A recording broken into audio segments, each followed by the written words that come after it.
Okay, so welcome to our February EcoReps meeting. My name is Brian Barnes. I'm the EcoReps director. Thank all of you for coming. Please feel free to get food whenever you feel like it during the meeting. We have our speaker today. Let me go ahead and read our description just to be clear. Is it Delambre? Delambre. Delambre. Okay, so Jason Delambre is a certified energy manager, and he is here to talk to us about artificial intelligence and sustainability. Here we have, we're going to talk about entrepreneurship and sustainability. We're going to talk about the impact of AI, both in academia and elsewhere. We're hoping to have a conversation rather than a lecture, so people should feel free to chime in as they like.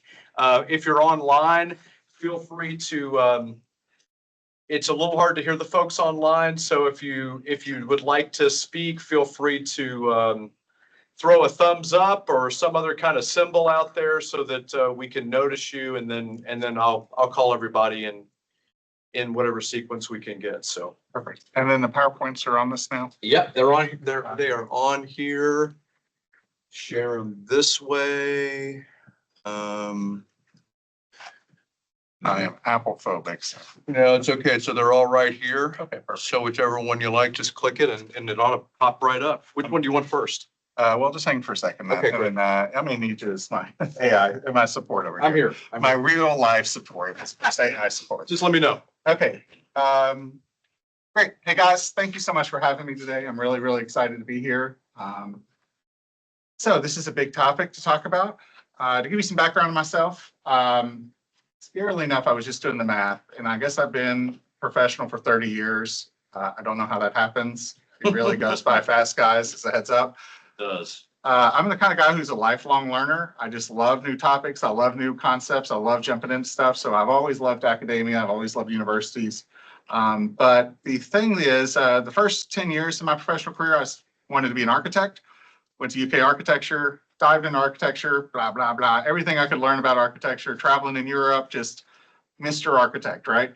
And then one day I said, I don't really want to be an architect. Architects really don't do the cool stuff I thought they did, and I'm going to do something else. So then I decided energy and carbon and climate change and all that kind of stuff was fun. So I just spent 20 years doing that. I did the climate plan for most of the universities in Kentucky. I've done energy plans for about 700 projects and grants and all this stuff, and about 20 million in grants awarded and about 200 million in financing for projects and big, large solar, 100 megawatt solar projects and things like that I've helped develop and have kind of originated. So I'm a very passionate person that when I find a topic I'm really into, I just jump in with both feet. I'm doing that right now with AI because for the last 5 years, I've been in just buried down into projects, about 100 projects every year, just knocking them out really fast with lots of different clients. I haven't had time to kind of stick my head up and look around and see all the new technologies and stuff. So this whole year, I've taken a sabbatical for myself, a professional sabbatical, not an academic. These guys are lucky. I have to actually pay myself to take a sabbatical. But I've just decided to take a full year off, really no client work, where I can just dive into topics that I have not had time to look into for a decade and really just rethink who I am, rethink my life, kind of midlife crisis, I guess. But more importantly, rethink how I do business and how I engage with clients. And I've actually just taken my entire business and just scrapped it completely. And I'm just rebuilding it from scratch. And I've decided in the last 4 weeks to make AI the heart of whatever new business I build. My biggest concern is if I build a business based on some opportunities I have with clients and stuff on my old model, the old way I do things, that in 5 years, no matter what I build, some young whippersnapper will come along or some other people will come along using AI and they'll just steal all my clients. So if I want to future-proof my business I'm about to spend all this time building and all these clients and building them up, I need to build it with AI because I truly believe that if AI is not at the heart of whatever you're doing, then you are literally already obsolete. And let's dig into that. That's a big statement. Yeah. I am fully aware. My kids are in high school and undergrad, in elementary school right now. You guys are in college. I'm fully aware that when new technologies come out, that educational institutions get a little nervous because, trust me, when the calculator came out in the 30s, people were freaking out. Oh my God, you can do math so fast. That's going to make the math obsolete. When computers came out, Sadly, I'm old enough to remember that. Same conversation. People are like, oh, how are we gonna, people can use computers and now they don't get to learn how to write and all this kind of stuff. When the internet came out, oh my God, they can just grab all these sources offline and they can do research.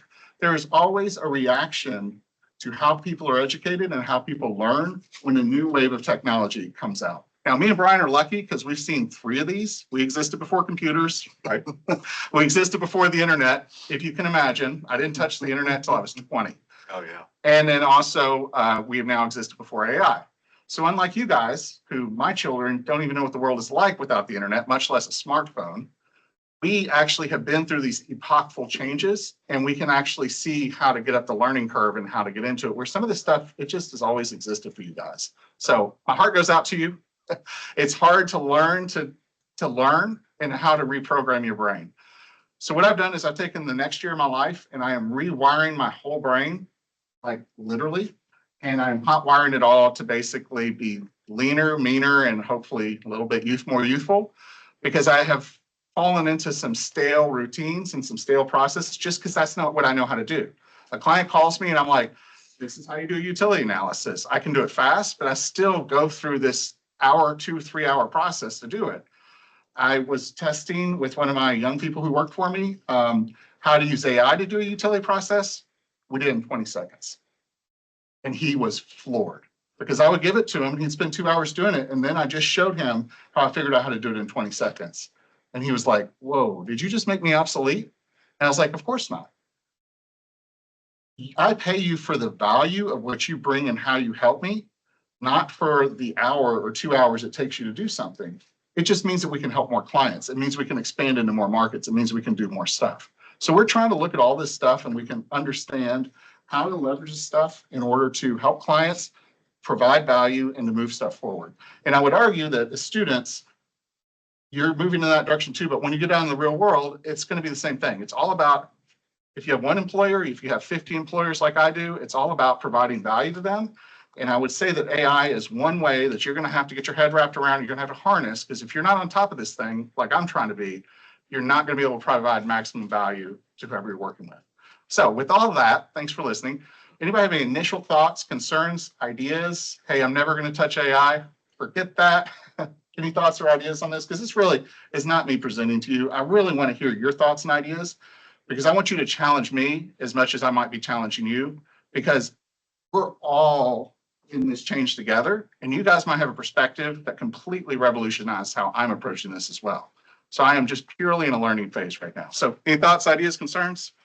You mentioned philosophy and ethics a bit. Oh, I mean, I can go with you for sure, but I mean, I'd like to open the floor to others who are interested, maybe if you've got something pressing. All right, there's no wrong questions or ideas. For me, I'm really interested to learn more about like the different applications of AI and sustainability, because the AI that like I see is more of like the generative AI where like it's invading creative spaces. And I'll be honest, like I'm quite the AI hater because of that. Yeah. But I know that there's an entire other way to apply AI that I do think can be really beneficial, like you had just mentioned. So I love that. And 4 weeks ago, I was an AI hater. I was terrified of it, mostly because I just don't understand it. And I still do not understand it. I have spent 4 weeks almost full time diving into this thing, YouTube videos, reading about it, talking to everyone who'll talk to me about it, researching it, playing with AI on every level, challenging it. My favorite thing to do is try to break things. I usually, maybe that's as a precocious child, if you break something, that's how you understand how it works. So I've been just trying to break AI every single day, throwing it against the wall, repeatedly stomping on it. And I've had some very fascinating results. And we can talk a little bit about that with these PowerPoints I have. I actually did break it in one of these. And so for me, it's trying to get my head wrapped around it, is you have to understand its limits. And AI has a ton of limits. The biggest thing in the last 4 weeks I've discovered, and maybe in 4 weeks I'll have a different opinion, I'm not really scared of AI anymore. Yes, it can seem scary. Yes, it can be used for scary purposes for sure, but probably by scary people, right? But right now, what I really see is it's nothing more than what we experienced when we first got into computers or we first got into the internet. It's just that next level of tools that we can all use to move our creativity forward, our imaginations forward, our curiosities forward, and really our outputs to help society become better. So that is what's really inspired me, and that's why I got some presentations to go over. And they're going to be very meta presentations as we talk. I can talk about the content of the presentations, or even how I built the presentations in partnership with AI and how that process works. So happy to kind of do both. Go ahead. Do you ever worry that it would stifle some creativity in like maybe a generation or two? I can talk about tomorrow. I mean, geez, the world is moving so fast. What's really interesting is I've got a history undergrad, I've got a degree in architecture, and I've also got a master's in planning, right? In energy planning and sustainability planning. So I've picked those degrees because those are my areas of interest, but I've always loved history because I want to understand where things came from. So this is where I nerd out for a second about history. Ready? For me, with sustainability, you can't solve sustainability without understanding where the problem first came from. So does anybody know where garbage came from? Anyone hazard a guess?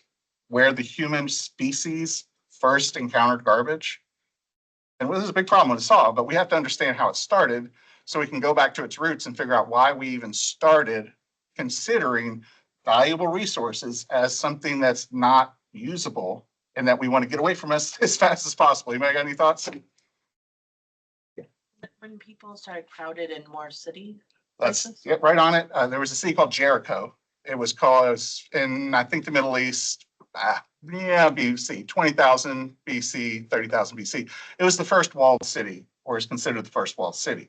This is the first shift in our civilization from hunters and gatherers, where we literally lived off the land and we would be in one spot, and once it was overhunted or overused, we'd move on to a different spot. This is the first time we tried to set down a civilization and stay in one place. And that was largely based on agriculture, where we could start harvesting crops and we could stay in one place and do things. That walled city was the first place where garbage began, because people go, okay, I've used this piece of leather hide, I don't need it anymore. I'm not a hunter and gatherer who can leave it to biodegrade in the forest, and I'll come back in 3 generations and it's gone. What do? Just throw it over the wall, throw it over the wall, throw it over the wall. And that lasted all the way through the medieval period, where literally you had people throwing their chamber pots out into the street, and then night soil people would come and pick it up and throw it over the wall. And then the agriculture people would come collect it and go put it on the fields. And we have been dealing with garbage since humans have first started planting. So here, as sustainability people, if we're trying to fix garbage, we can't fix in the last 10 years. We have to go back 30,000 years, get to the root cause, and then fix it from there. That's just an example. But sorry, I started talking about garbage and got a little too excited. Anybody, other thoughts, ideas, triggers from that? Jericho, you want to talk about that more? So I have a problem with using AI in a context like a university, which is at least theoretically meritocratic. Yeah, I agree. Right. So that strikes me as a problem that's not very solvable without really, I suppose, in some ways, if we're going to incorporate something like AI into that, it would change nearly all the paradigms. Yeah. But it seems like people, it doesn't matter if it's digital or some other way, people still read, they still write, they still speak, they still listen, they still think. These processes aren't immediately enhanced just because there's an artificial intelligence in the room. Those can be confused. They can be in some ways short-circuited, especially if they're part of a learning process. If folks like us are trying to create products that are in some ways to be assessed. Yeah. You and I were doing stuff without computers. Once upon a time, I'm in philosophy, I guess, so I suppose there's a bias there, but it does seem like we can still do it without computers, right? And in many cases, something like philosophy, something like changing the paradigms in our mind, urban planning does that, sustainability tries to do that. These kinds of things are long form, so I'm frustrated, not afraid, but frustrated with the ways that AI speeds things up in terms of producing products, but actually seems to get in the way of the processes that we need in order to create great students, great employees, great leaders. I mean, those are deep seasoning things as opposed to, as opposed to quick product-based outcomes. It just strikes me that in some cases it confuses the issue in a place like this. Maybe not in somebody's business out there where we just want to create copy. Yeah. Maybe not, but You opened 5 cans of worms that are all at the heart of this. You want to chime in here and I then was we gonna can. say, I agree with that because, being in school, learning is supposed to prepare us for whatever job we're gonna do. And if we've used AI the entire time, we're not gonna be as prepared for whatever we're gonna do. But that also like makes me think about how years and years ago, like older generations think we're not as capable or as knowledgeable as them because they did things without any internet, any computers, whatever. And, I don't know if it's proven that our generation is dumber or whatever, but do you ever worry that like implementing AI and normalizing it would even further the like, oh, the new kids can't do this and like Yeah. the new kids Well, can't. let's dive in as an old person, I guess. Let's dive into what you're talking about here. Based on history and based on studying, basically my history was studying industrial culture, but also the development of cities and development of architecture and systems, right? So it's very much in line with skills and experience and knowledge. And I would say that if you go back to that 80-year-old or someone who's giving you that advice, oh, not in my day when I walked up the hill, sorry to be ageist here, but 5 miles in each direction. I'm starting to talk like that too. It's funny how quickly that happens. I would say that those people knew 5 things really, really well. Yep. Get out there, pull out the oil on the car, change the tires, boom, I'm on that. Keep the house in good shape and be able to fix the roof, boom, I'm on that. You guys have the ability to know 500 things pretty well, right? So when they look at you and they go, well, you don't even know how to fix the oil in your car. And you're like, but I know how to drive to the place that will fix it. And I know how to make the money that will pay for that. But also, I'm not really interested in that. I'm not really excited about that. I'm excited about this over here. And what it does is it frees up your discretionary time to focus on the things that you're passionate about. Throughout history, there's been these concepts of golden ages. China hits its golden age, Rome hits its golden age. And in studying that, because I'm always fascinated when a society hits its golden age, what you're actually saying is they have reached a point where they're creating enough food and enough resources where suddenly a large percentage of the population can sit around and do sculptures and can do poetry because they have the base needs of the society met that allows for an elite part of the society, the artists or the artisans, to then start creating fascinating things that inspire people and make people passionate. I would argue if applied properly, AI could help us.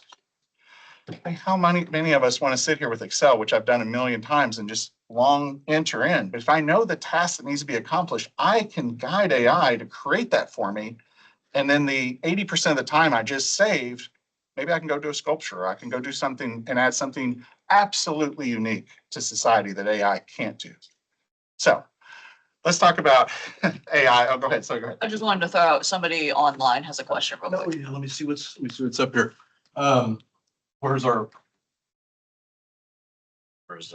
is it? Wow, there's a lot Hello, going on can you hear online. me? I think they're all having their own conversation. It's okay. Corey, let me see if we can capture your question. Go ahead. Can you hear me? Thanks for pointing that. Hold on a second. I'm having just a lot of problems hearing. Would you, I'm sorry, would you mind typing it in the chat Well, maybe? If he says it, it's popping up on the transcript, so Okay, he yeah, can just go talk ahead. it, we Oh, can yeah, read yeah, it. just talk. The transcript's getting you. Go ahead. Great. Okay. Thanks.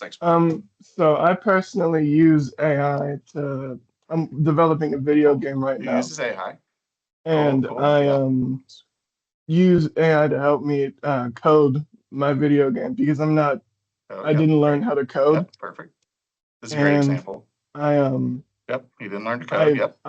one of the things I've learned about AI is that when the further I've gotten into this process, the more I've learned about coding and programming, and I've I feel like I'll get to a certain point where I can code something from scratch if I engage in the content for long enough. And I guess I had the same question for you is we, I don't have the experience and you do have the experience in your field. And I was just wondering if you Yep, think, perfect. This is you know, great. there's This anything is new you want to exactly learn where I wanted or to if there's focus. anything new you'll learn.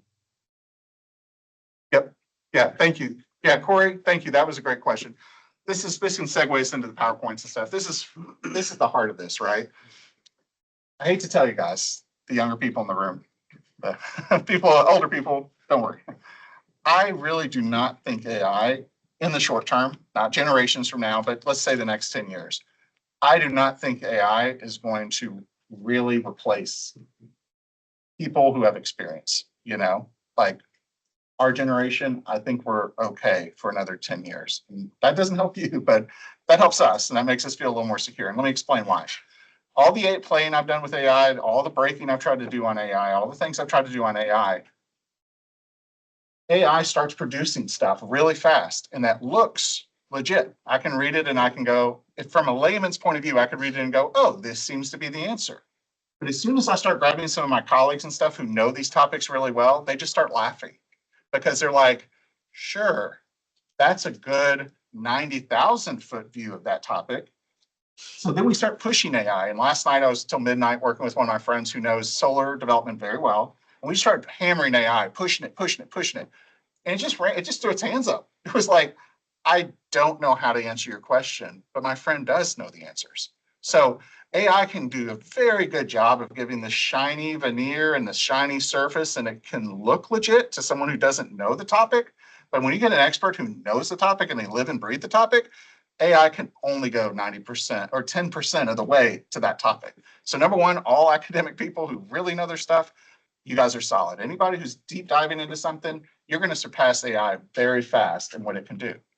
Now, if you're doing a tangential topic of something you don't know very well, but you're trying to bring your depth of knowledge over to that, I think AI can be really helpful in driving deeper into a topic very well. Because what's really neat about universities and stuff is once you truly learn something all the way through undergrad, master's, or PhD, you're learning how to learn.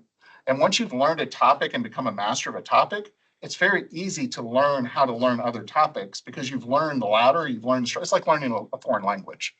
It's much easier to pick up the second language because you've learned the first one and you've taught your brain how to learn.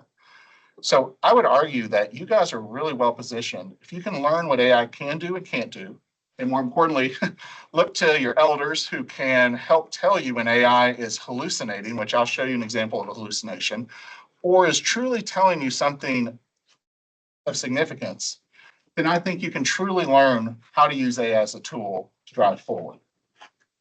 Now, perfect, thanks. So let me just show you this. This is a fun little tidbit here. You got to keep this stuff light, right? Just to give you an example, I took the University of Cincinnati's climate plan yesterday, and I was goofing around with it. I'd written it a few years ago, and it's about 137 pages. And I wanted to see if AI could summarize it and just what I could get out of it from something I know very well, right? So I had to produce 1,000-word summary of that climate plan, and it did a really good job. And then I was looking at it, and I was like, can you translate that into Shakespearean? And it did. Can you translate that into Cajun? And it did. Can you translate that into rural Eastern Kentucky? And it sure did. Talking about dogs and cars and trucks a lot. Can you translate this into Australian? And it did. And that truly blew my mind because here's something that was creating this report that was made for a specific audience at University of Cincinnati that I know very well. I had to produce a 1,000-word summary in normal professional English. And then in seconds, I could translate it to Italian. I could translate it so I could open it to so many audiences so fast. It would take me a lifetime to learn how to rewrite something in Shakespearean. And it did it in 2 seconds. So the question about this is this. My knowledge of that 1,000-word summary is solid. I could validate that that was solid and that was a good review of something I put together years ago. But its ability to translate into other languages and other, let's say, dialects for other audiences so they can now engage with that language is something I would never be able to do. But because I had the depth and knowledge of its central point, I could very quickly expose it to other people. And so to me, that's really invaluable. Go ahead. Well, I just want to ask, I mean, I'm not trying to do this over your head, I'm sorry. How concerned are you with, I mean, errors? You know, if I took a language that I'm very strong in and translated it, I would expect some errors. I would also expect just some differences in usage perhaps between myself and others. So I don't know. I mean, does that concern you in any way that you really, it's kind of a black box from my point of view, like you don't know where the errors are. And especially if we were talking about something like a 1,000-word summary of a, several 100-page document, I would be very concerned. Right. Can I help you, or you think? Yeah, no, go ahead. Do you have it? No, I don't know. If you can just, this is a great example of my pure ignorance. I know nothing about Apple by design and by choice.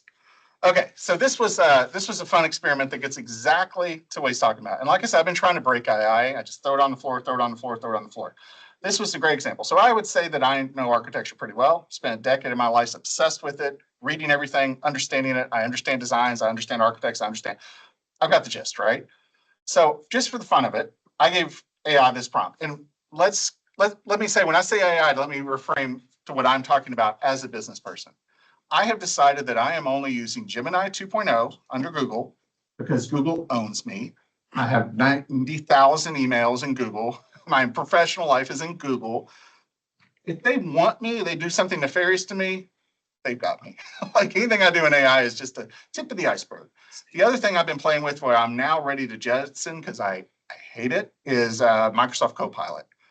I so far have found Microsoft Copilot to be very much, so what Google has done, which is what Google has always done, is it said, we're gonna make it all free. So right now you can go on to AI Gemini 2.0 and do anything for free. They will tell you of the 1 million credits that you have available for free, how much the task you're asking for is using, but they're not charging you for that. And when they do charge you for that, it's 10 cents a million credit. When we figured out how much that is, that's like a year's worth of work for just 1 million credits for 10 cents. So even when they do start charging, it's gonna be crazy. Where Microsoft and OpenAI, they see this as a business model to get you to pay them so they can charge you exorbitant amounts and make a ton of money. Google does what it does. It's like, we're going to disrupt everybody and we're just do this for free. And by doing so, we're going to own everything. And then you own everything because if you use Google, you get to use us. So I've been using Google Gemini 2.0. I've been blown away. Just in the last 4 weeks, they released 2.0 and everyone on the internet is freaking out because it suddenly took Google's game up to everyone else's game. 1.5 was not at that level. So 2.0 is awesome. It just came out. They're releasing features like every week and it's getting crazier and crazier. So let me show you this. So this is Google Gemini 2.0, my buddy. So what I did is in its chat function, which everybody probably has touched ChatGPT a little bit. I said, can you draw me a unique floor plan? So I'm not asking for a regurgitation of anything directly for a 3-bedroom house, 2 stories tall in the style of Frank Lloyd Wright. Okay, blah, blah. So this is me in architecture school when I was 19 and 20, and this is this is a whole semester of work here, quote, in theory, to answer your question about creativity. Now, I will give a well round of applause to anyone who can figure out, you may not be trained in architecture, what is wrong with that floor plan? There's 3 things wrong right off the bat. Fundamentally wrong with that floor plan. Can we zoom in at all? I can try to zoom in. Apple. Front and back look the same. Is it front and back? It's a 2-story floor plan of this house that it came up with in the style of Frank Lloyd Wright. Here's my tech support over here. Yeah, I'm not worth much. But if you guys can spot the errors, this cracks open everything we're talking about AI. Can't really see it, but Yeah, where's it? is it, You can zoom into that one floor is right it the there. fact that Oh. the camera is, Justin, that thing, right? Now I see. Oh, I did zoom back out again. Sorry. Side and the Look top. at this. And this lets me just geek out about architecture for a second. Oh, man, I'm knocking things over. Okay.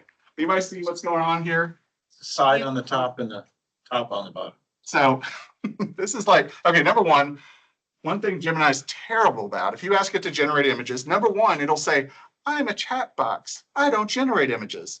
And then you say, well, come on, generate the image. Okay. And it'll create an image for you. Like AI is fundamentally lazy. It will attempt to do the quickest response and the laziest response. And I'll give you some examples of that. It's amazing how lazy it is by design.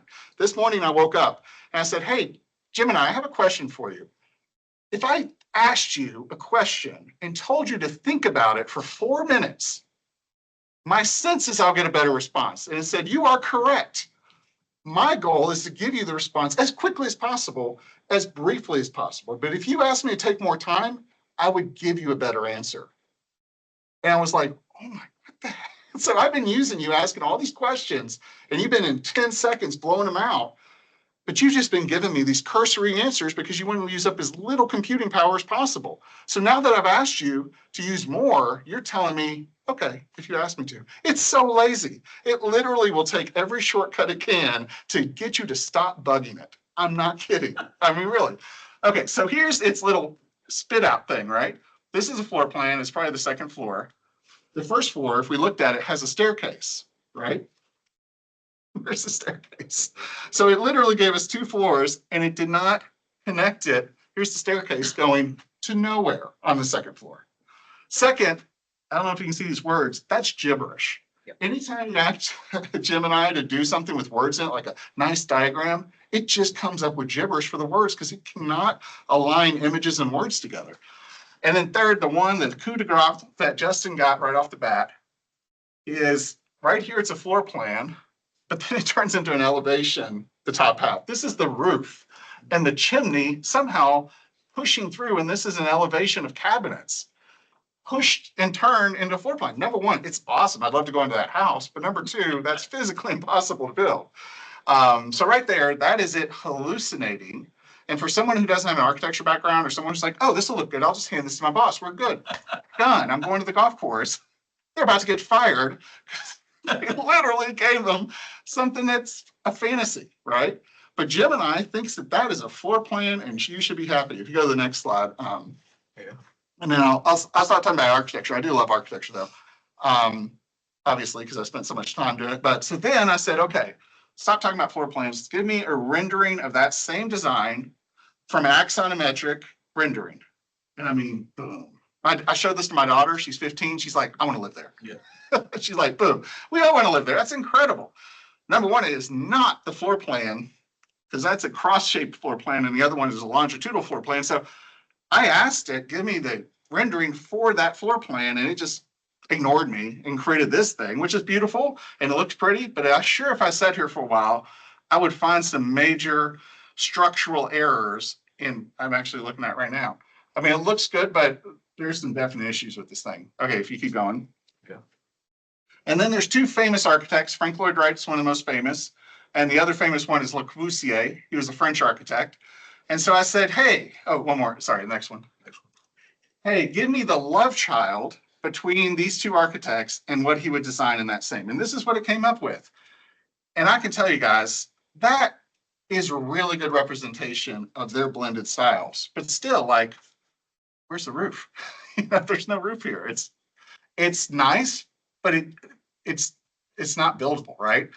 But once again, with somebody without an architecture background or someone who can definitely, I could sit here and probably find like that cannot hold up that. I can tell you that from building, that does not hold up all that. So you try to build this thing and everybody's dying, right? So once again, this is a great example of for someone who's like, oh, that looks cool. My daughter's like, build that for me, Dad. I want to live there. And I'm like, no, because you would die, right? Like that is a great example of someone who doesn't have experience in architecture looking at this being like, oh, that looks beautiful. That's great. But it's actually not capable of being built. So I think we're triangulating on some of your guys' questions and concerns and thoughts about AI. Okay. Thank you for letting me go down that Penrose path there. Okay, can we pull up? So other questions, thoughts, things have jostled loose with some of that stuff? I was just thinking, Yeah, let's go to the last one, not that one, but the other. Yeah. since you're into architecture, I studied a bit about eco-architecture and Yep. around the world, there are different like designs and buildings that are just so unique. Yeah. They wouldn't fit into a mold, even if, Exactly. and you build gardens into the building and Yep. different things, right? Yeah, exactly. Could AI, would that screw it up like royally, or would it do a partially good job? Or What I've found so far is AI is only as smart as the driver of AI, right? So if you said, I'm serious, build me a 2-story, 3-bedroom, just like we saw. Okay, boom. Okay, build me one with Frank Lloyd Wright style. Oh, okay, boom. Build me one with Frank Lloyd Wright style hanging off a cliff, which the last image was that. It will do it. The more parameters you give to AI, the better what you're asking for is going to but get. you can't say, build me a sustainable, creative looking You thing. totally can. Okay. But the key is it will only be as smart as the inputs you're giving to it. And that's where I'm talking about expertise and why you guys, don't worry, you're going to still have jobs, why we're going to still have jobs, because at the end of the day, AI can produce a lot of junk really fast. But if you don't have somebody who actually understands how to interpret that junk and understand what's junk and what's valuable, it's all worthless, right?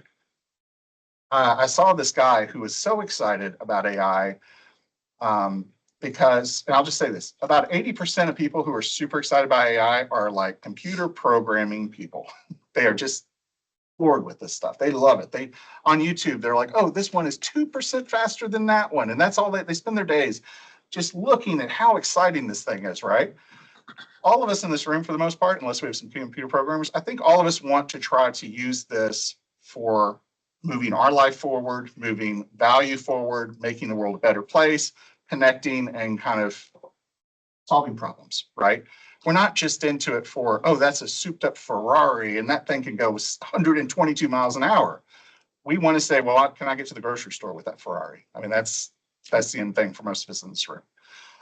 So this PowerPoint I'm about to show you, this is going to be a bit meta as everything we've been talking about. And then I want to answer that question. So if you said to it, build me a house that is this many square feet by this many square feet, that's in Brazil, that takes advantage of these trees and this thing and uses this structural load, and oh my God, AI will design you that house.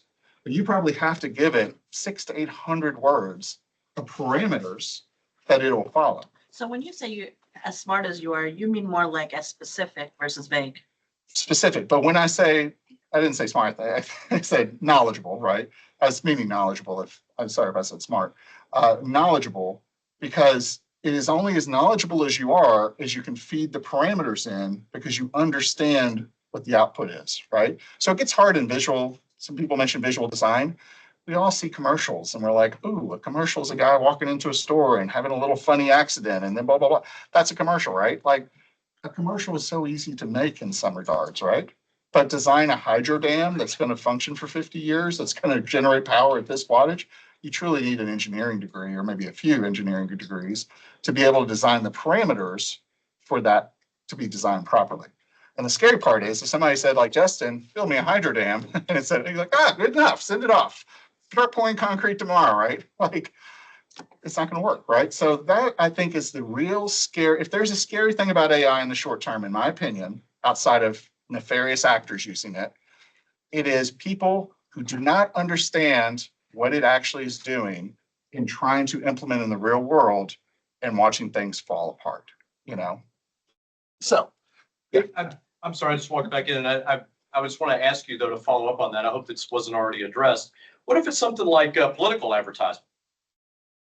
I'm not talking politics. It doesn't matter what. I mean, anything that is for the public that's persuasive, any kind of advertisement. Yeah. If it's AI generated and if the AI makes them, let's say that, the AI, whoever was making it has all the best intentions, but mistakes are made and the message is maybe confused in some way. I mean, if people are just pumping those out and hoping that we're hitting the right thing, I mean, it just strikes me that could be a more serious forum for error. It seems like we're already all living in that. What do you think? I mean, well, you'd walked out. We talked about some serious Yeah, problems. sorry.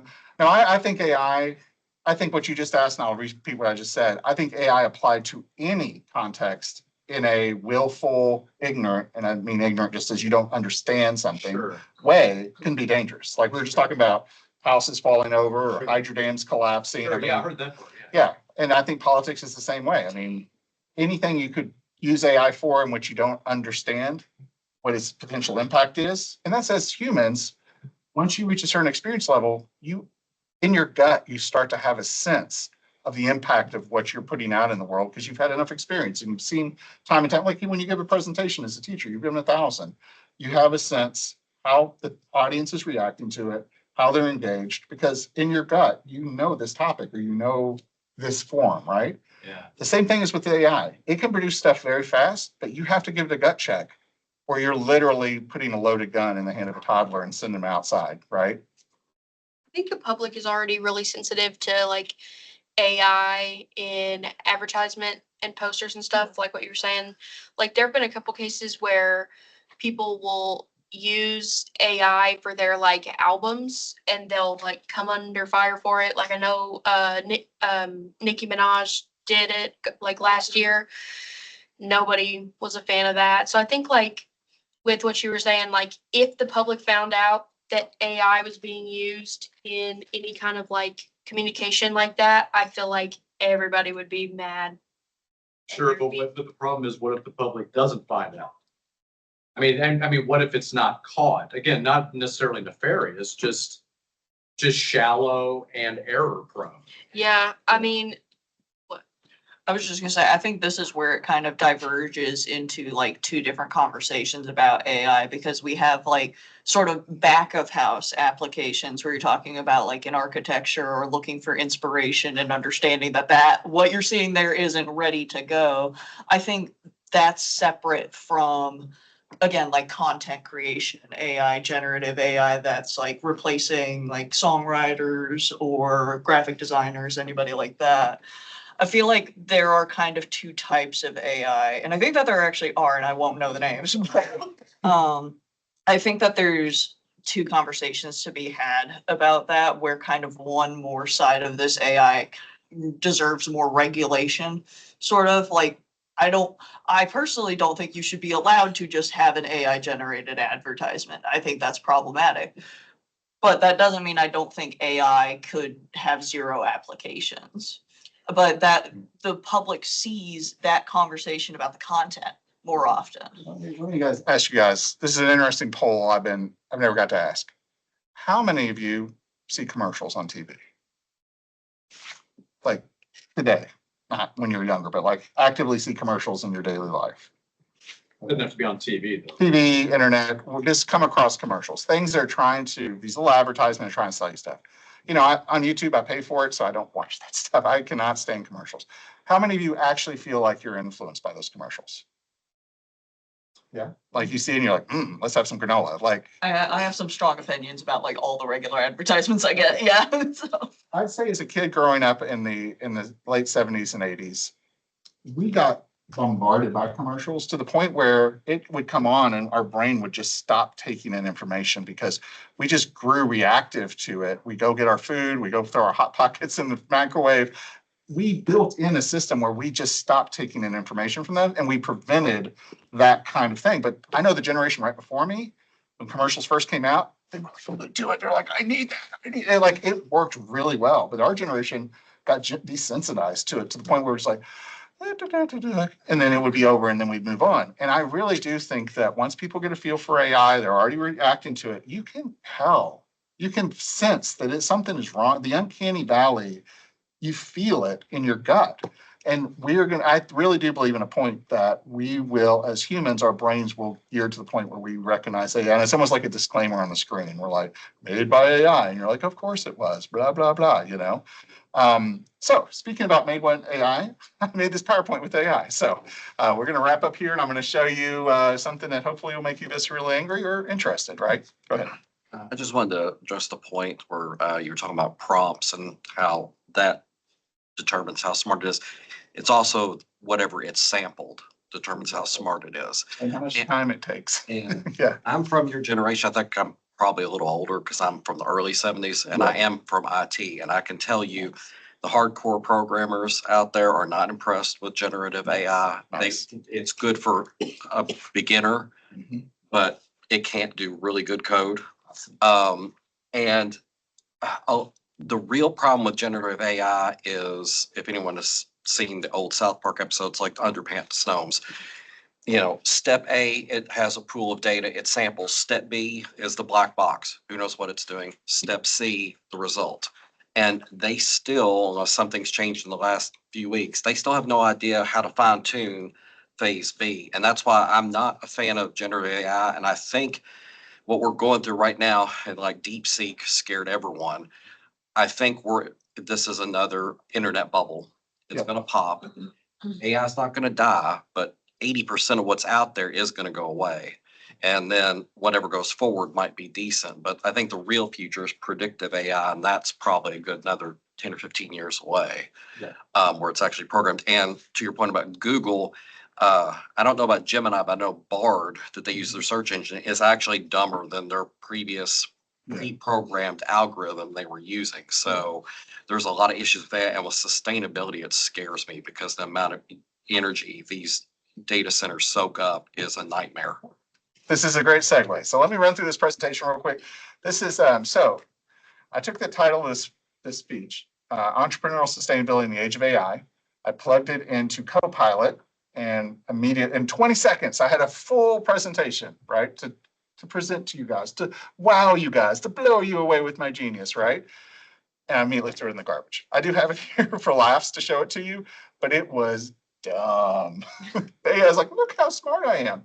Oh my God. I read through it. It misinterpreted the whole concept. It started talking about sustainability within a single business and how business can sustainably maintain its economic future, but not the whole world. It literally missed the focus and went off on a little hallucinating tangent, right? This, on the other hand, Humans and sustainability do that too. well, that's fair. This, on the other hand, which is formatted, it actually formatted properly with the title, but I'm noticing Mac is doing something to it.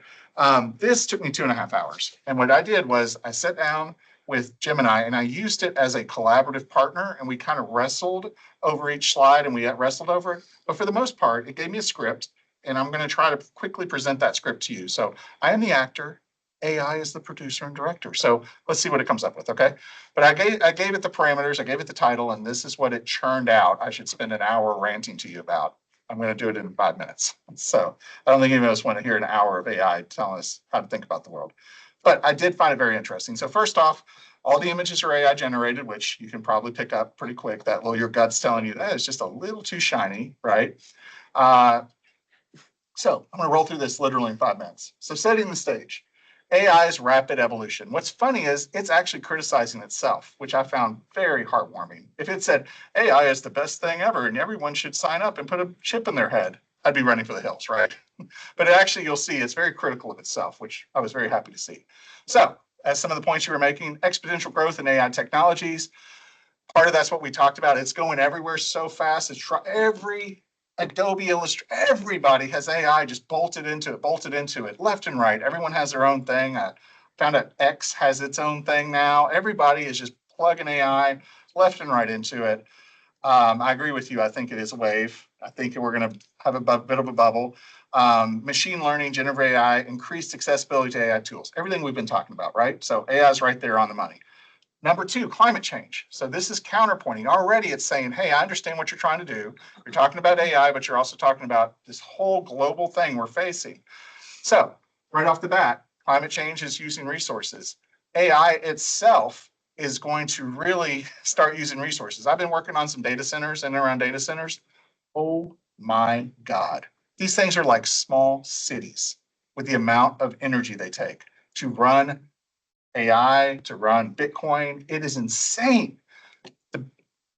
Can't help with my history bug.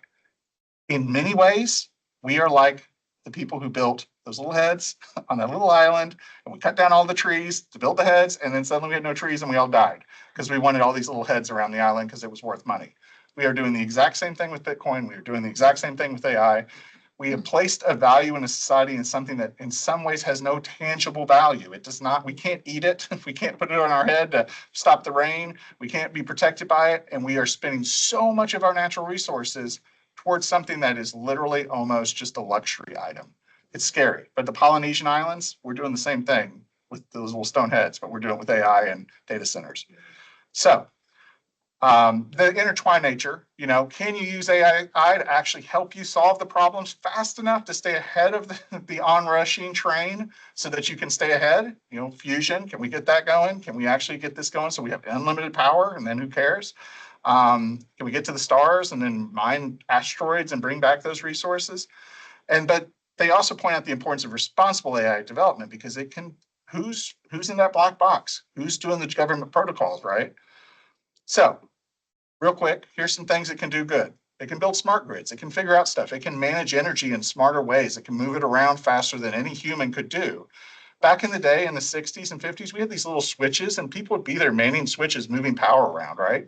AI, in theory, if we trust it, could be moving all this stuff around and doing that for us, and that's awesome. We'd be using it more efficiently. It can maintain waste. It can figure out the Jericho problem. It can do waste management. It can build supply chains that are super efficient. So instead of the milk originating in Vermont and then being flown to Phoenix and then turned around and flown to Texas and a label put on it and then flown to Kentucky to be sold in a grocery store, it can just come straight to Kentucky, right?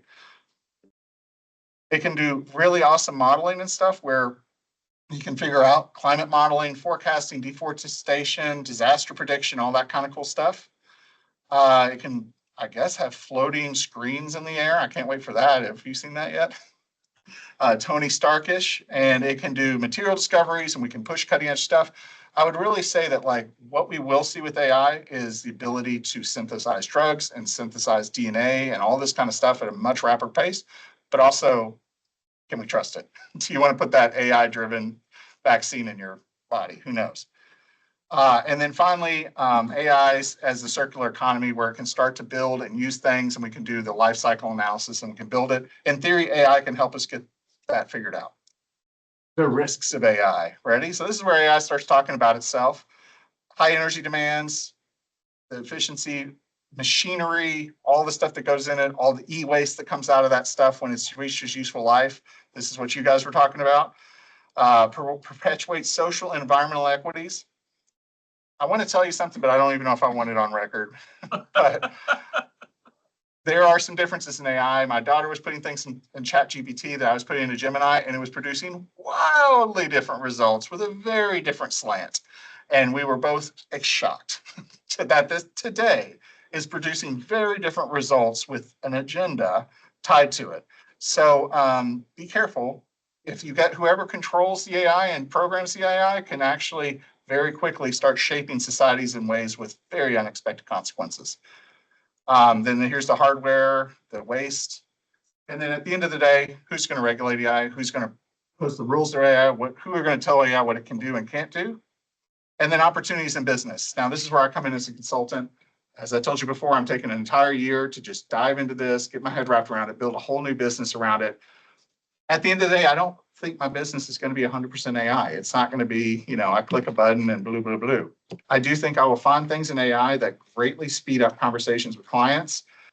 I did a little test where I'm pretending I'm with a client. They ask me a question. I go, give me a second, and then I can give them an answer. Thankfully, I know enough about that topic that I can know, is AI giving me the right answer? I would say the strong thing that AIs can do for consultants in business, and actually for you guys as well, never start with a blank sheet of paper. Who has procrastination issues? I have ADD, so I have tons of it, right? To me, the most terrifying thing in the world is a blank sheet of paper, because you're just looking at it and you fall into it. I mean, it's terrifying, right? The cool thing about AI is you can ask it, just like with this PowerPoint, you can ask it a question and you at least start with something. And if you start with something, now you can move with it, you can craft it, you can twist it, you can cut it up, you can break it up. I have a book I wrote 3 years ago in rough draft form. I threw it into AI. Boom, I have a real book instantly. It's not very good. It's very AI. So now I'm going to probably spend a year rewriting that book with AI's assistance to maximize my lacking grammar that I'm very bad at, but also with the strengths and the content and the voice, I want to stay in it, right? So something I could produce in 10 minutes, I'm now going to spend 10 months doing, but I can use AI to weave into it.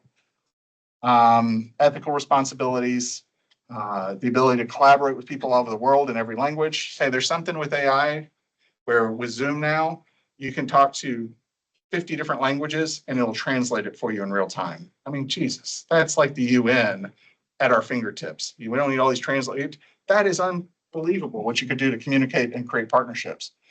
Okay, Q&A and discussion. We've already been having that. I wanted to show you that, and I'm going to step back meta. So I created that PowerPoint with AI. Overall, I think it's one of the prettiest PowerPoints I've ever created. I've probably done 80 of them. It has that weird valley thing going on, right? I mean, like, look, I mean, that's weird. I don't want to be in that room, right? There's something wrong. They are planning the end of the world right now. That's a James Bond villain meeting, right? There's just something wrong with that. But overall, I wanted to bring this to you in a fairly raw state of AI. I probably would have added 10 more slides. I probably would have switched out slides. I would have probably changed every one of those bullets. But it gave me the structure, because the biggest danger I have as a consultant is I'm missing something, right? And if I can use AI to take a first pass at something, I know I at least got the broad sweep of the topic. And now I can go in and take each piece of that sweep lower. Where the worst thing to do is give a presentation and you feel like you're all doing your thing. And then someone raised their hand and said, but have you thought about this? And you're like, oh my God, I've never thought about that. The good thing that AI I think I can do is A, get away from the blank piece of paper, and B, at least give you the idea of how the world collectively thinks about this in maybe 10 parameters. And then from there, you can build whatever you want. You can design those 10 parameters. You can jump off from there. But my fear is a lot of people may only know 5 of the parameters and aren't accounting for the other 5. So if I'm going to say, and I'm going to wrap up here, if there's any benefit to AI, it's the ability to spot your weaknesses on the front end of the project, and you can spend the entire project strengthening your weaknesses. And so it's exposing your weaknesses from the get-go, as opposed to you get it done, you turn it into your teacher, and they're like, that's wrong. This person you thought was this was totally this, and you're like, oh my God, I totally missed that. I think AI, by giving a broad 100,000-foot sweep, can help us spot those weaknesses or blind spots from the beginning, and it gives you the entire project to strengthen the entire project, as opposed to just the pieces you know. Okay. I know we're running out of time. I really love what Scott said about it's a black box, which means you don't know what's going on. And of course, most of our conversations about what that means in terms of the product it spits out. But what's going on behind the scenes is really important in sustainability, right? And so you touched a little bit on the incredible energy use and carbon emissions and materials use and e-waste and everything else. But I just learned this week that there's such a thing as artificial intelligence. Do you all know about that? Oh, let's hear it.